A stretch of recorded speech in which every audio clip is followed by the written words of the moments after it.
Psychologically more determined than ever. I was expecting something to happen. I predicted this first 4 months ago when there was a plot against me. 4 people in closed room had made this plan to assassinate me.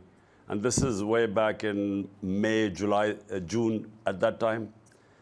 And because they were very powerful people and because I had exposed the plot, then the next plot came in, which is when they got me. And that was to orchestrate this as if it is a religious fanatic who had bumped me off so that attention would not be on those 4 powerful people. Well, let's discuss this with Mohammad Zubair in Karachi. He's a senior member of the Pakistan Muslim League. Mohammad, thanks so much for joining us on TRT World.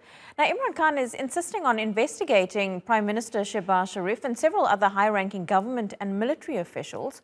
What's the government's take on this?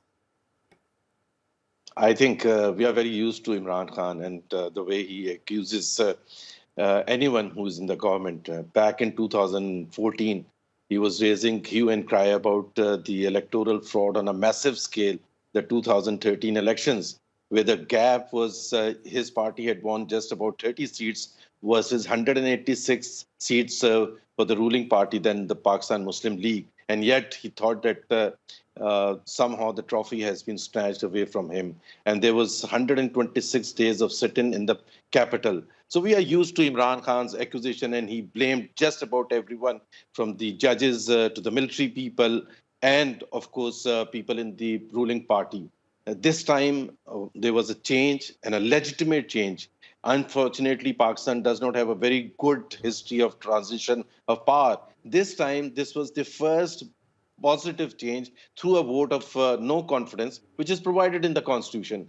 And yet, he refused to accept and blamed it as a conspiracy hatched by the United States of America, along with those sitting in Pakistan, especially the Pakistan military, and the then opposition, the Pakistan Muslim League and other parties. I mean, it has been unfortunately, and this thing about the attempt on his life, which is unfortunate, but accusing the Prime Minister of Pakistan, the Interior Minister of Pakistan, and as well as a military general. The point is, just to tell you the fact, under Pakistan's constitution, the provinces have the responsibility for law and order. And Punjab, where this event happened, where this attempt was made, is managed by his own party, the Pakistan Tehreek-e-insaf, Imran Khan's party. They are primarily responsible to ensure law and order, including the safety of their former prime minister. What did they do to safeguard, to keep precautions? And some of the top leaders of the rule of Imran Khan's parties, they are saying, including Imran Khan, that he wasn't informed of such a thing. The question is, what did his government in the provincial cabinet do about it to ensure that nothing of that thing takes place? And did he inform anyone in the federal government whom he's now blaming, the prime minister and so on? And hopefully the investigation into this assassination attempt will give us some answers to that. But Imran Khan is still demanding early elections. Is that even a possibility?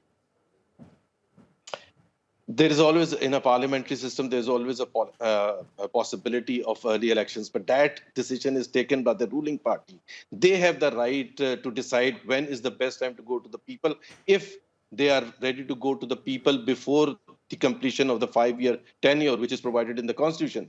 So that entirely rests with the ruling party. Imran can demand, that is his right, that is his legal right or constitutional right. He can demand, but he cannot make everyone a hostage to his demand. He can go around and do rallies that he has been doing, holding processions and everything. But to threat that he will come from the two provinces where his party is ruling, the Khyber Pakhtunkhwa on one hand and Punjab, and he's literally deciding to attack the federal capital to force the government to announce early elections. So that early elections obviously will take place whenever the ruling party decides. And we are not going to concede anything under intimidation or threat of the former prime minister.